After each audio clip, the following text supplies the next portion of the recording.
Our first car in Las Cruces, New Mexico. Let's find out what's wrong with this F-150. It's a doozy. Let's get started.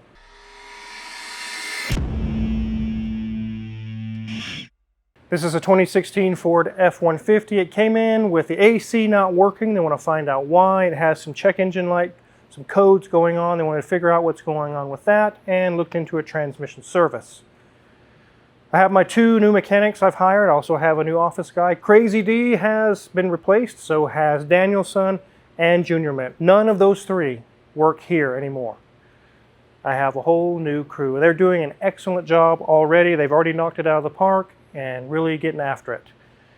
We're going to find out on this one what caused the AC to quit, and it's going to be completely not what you thought it was. Without further ado, before we dive into this, I actually want to introduce the crew to you guys. I'll go grab the couple of mechanics, and then I'll get the office guy, and we'll let you see Las Cruces Omega crew. This is Ronnie, and he's a Las Cruces native. You pretty much grew up here, didn't you? I did, yeah. I moved away for a while, but I made it back to New Mexico.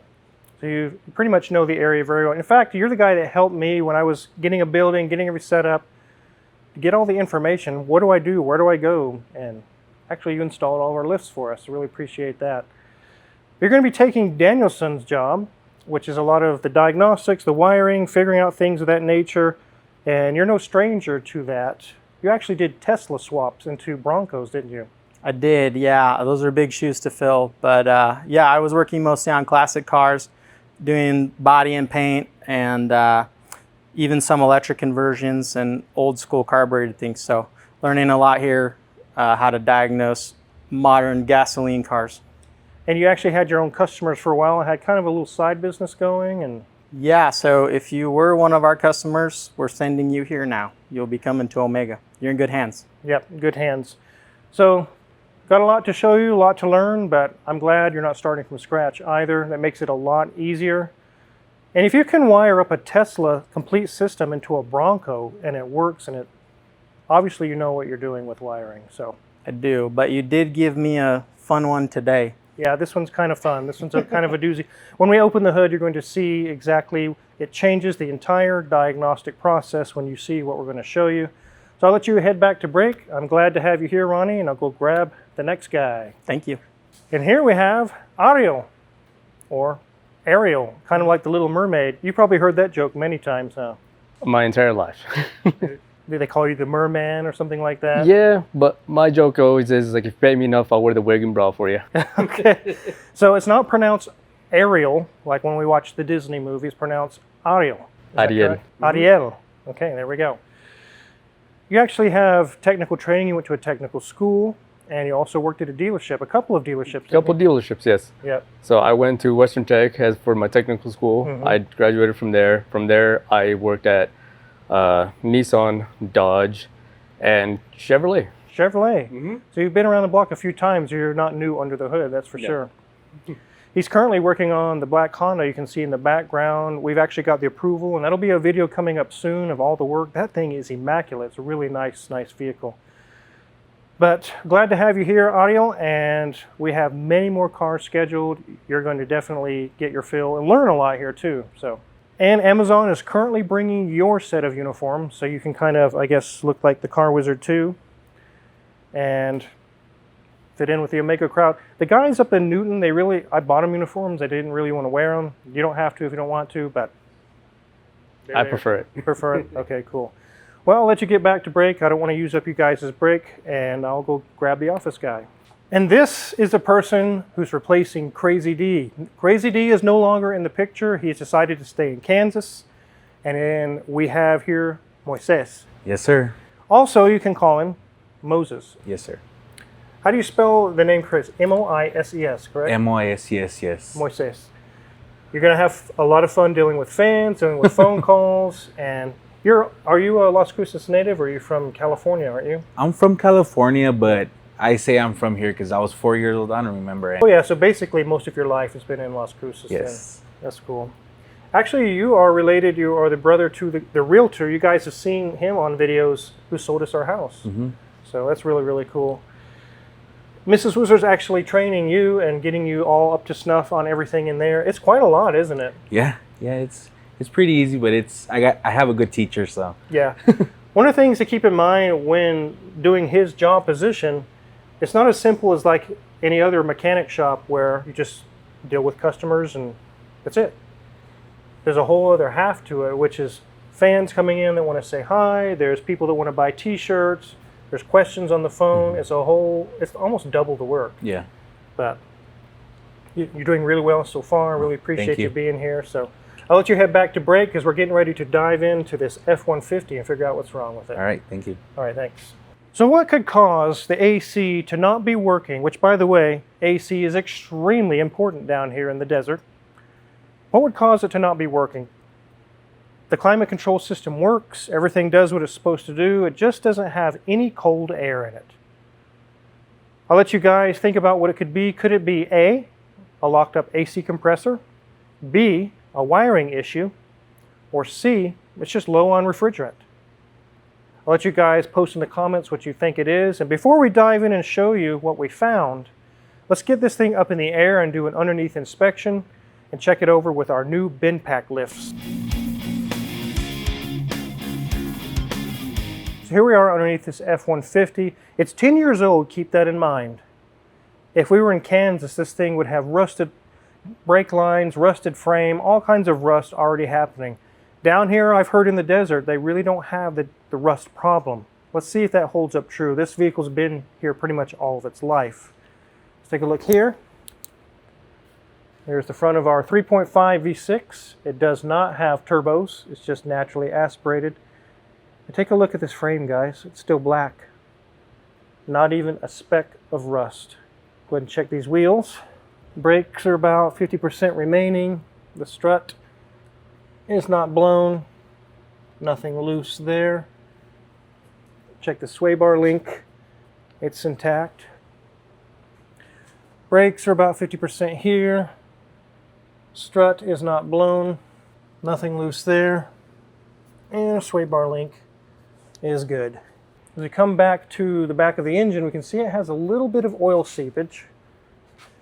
And I can see right away it's coming from our oil drain plug. You can see it kind of pooling right there. So it just needs a new washer on there. It should take care of that. So sometimes oil leaks can look really scary, and it's actually not that big of a deal. It's just a drain plug.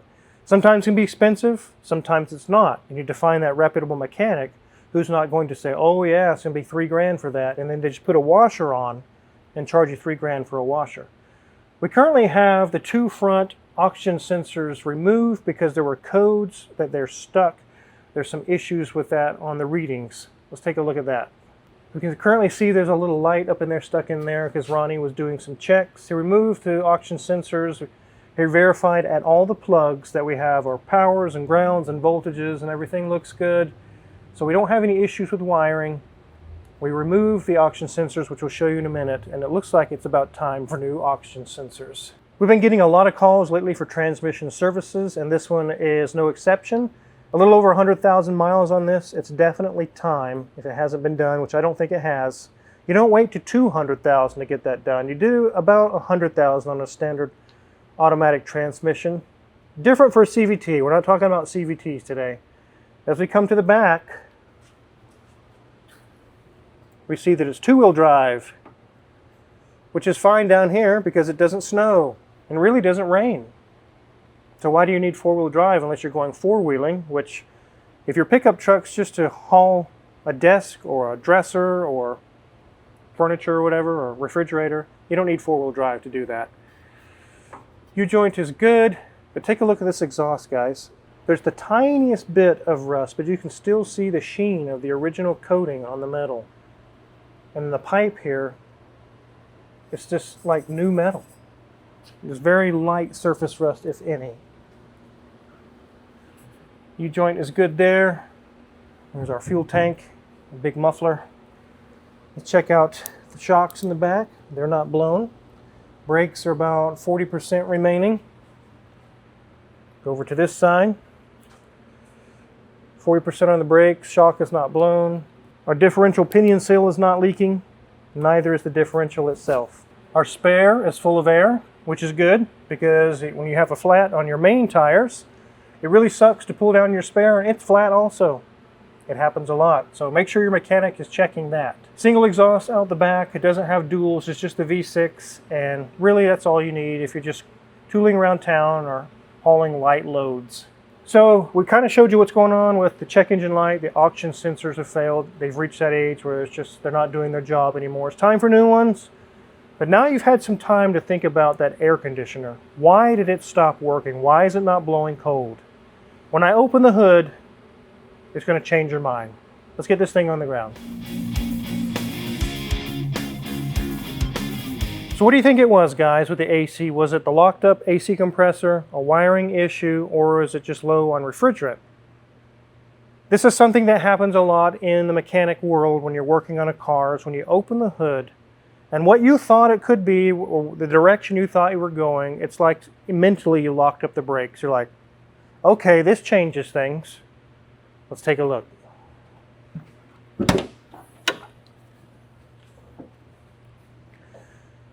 Look on top of that intake.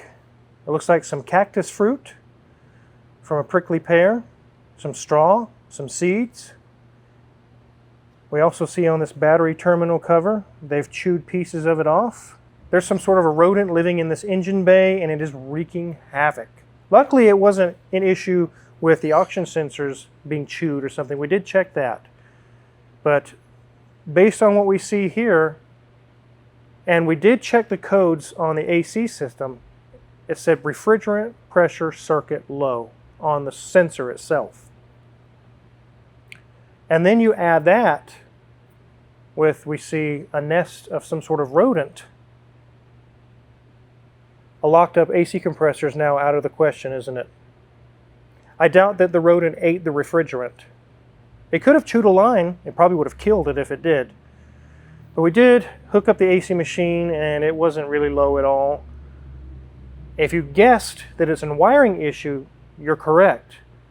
But you probably didn't expect why. Let's check out that sensor that it says there's circuit low. It threw up a code for that. Let's find out why. So here's our refrigerant sensor, a pressure sensor. These are easy to change out. They usually have a valve core. You can just unscrew it and it's very minimal loss of any refrigerant. What do we see wrong here? Just a passing glance. You really wouldn't see much, but we know that it's a circuit low, which means it's strictly an electrical problem. Watch this, guys. Look at that. Chewed up wires. And the other one's just about chewed in half. You can see the teeth marks where I'm touching. Almost complete separation of all the wires. So you have that question, my AC's not blowing cold, what in the world could it be? And you run through all these scenarios and it ends up being that, completely off the radar, wasn't it? What? I guarantee when we call this guy, he's going to be like, what, a rodent? But we do have the evidence there. Something is living in this engine bay. We're going to get this cleaned out for the customer so that this is no longer a problem. They are going to need to contact a pest control service because this is a common problem too, is that we will fix these issues. The customer takes it home and the rodent does even more damage because it lives here. And then we get a phone call. I thought you had my car fixed or my truck fixed. It's not fixed. It wasn't us. The rodent is still living in here and chewing more wires. And until that is solved, it will continue to have more wires chewed, systems failing, systems shutting down, all kinds of things acting up. The only solution here after you fix the problems is pest control. You have to look into it. Imagine you took this to an unscrupulous shop. My AC isn't working. They could really take you to the cleaners right now. Oh, bro, this compressor's locked up. It needs the whole system. It's going to be $2,000. And then they fix the few wires and charge you $2,000. And you're none the wiser. You're like, well, it works. I guess it's what it costs. Make sure you find that reputable mechanic because this is very likely going to be $100 or $200, not $1,000 or $2,000 to fix it. Repair the wiring, clean up the mess. Again, the customer's going to need to take care of the pest issues at wherever this is parked. But we will get their AC working again. We'll get their auction sensors replaced, do a transmission service. This truck will be back on the road and happy again. So it is amazing to look under this vehicle that there is absolutely no rust, or very minimal, if that, on the exhaust, but the rest of the car is just like it came out of the factory. Unfortunately, the rodent problem did not get resolved by moving to New Mexico, and the reason for that is rodents live all over the entire earth. You can go anywhere on the planet, you're going to find more rodents. So I'm glad that we get this taken care of. This is our very first customer here in Las Cruces, and I can tell right away we're going to have a happy customer because the solutions to all these problems are going to be fairly simple, fairly straightforward, and not crazy expensive. I'm very happy with the new crew I have hired. They're doing an excellent job. They're knocking it out of the park. Right away, Ronnie found the issues on the wiring. He was like, hey, I think there's some mouse damage. He showed me the nests and things, and he kind of put 2 and 2 together, and he goes, I think we have a wiring problem here. And he was absolutely dead on. So that was very good work on Ronnie's part. Ariel is currently diving into that Honda, which we'll do a video on soon.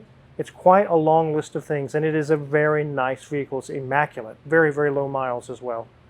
So this is our very first day open for business to the public. Yesterday we had our meet and greet, and we had 100 to 150 people show up and pass through and say hi. And they were so welcoming and so nice. We really never get that in Kansas, did we, Mrs. Wizard? Not so much. I mean, they're all busy and living their own lives to worry about how you are doing. Yeah.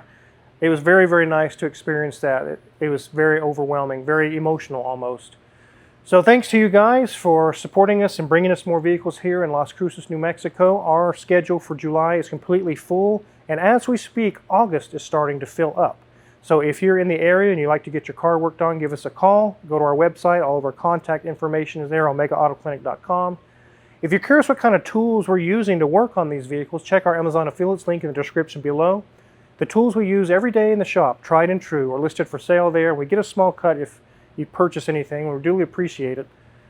And make sure before you go to hit the subscribe button and the notification bell, because just like I've told you guys many times, here's the evidence. No, we're not closing our shop. No, we're not closing the YouTube channel. There's many more to come. You don't want to miss out. Thanks for watching.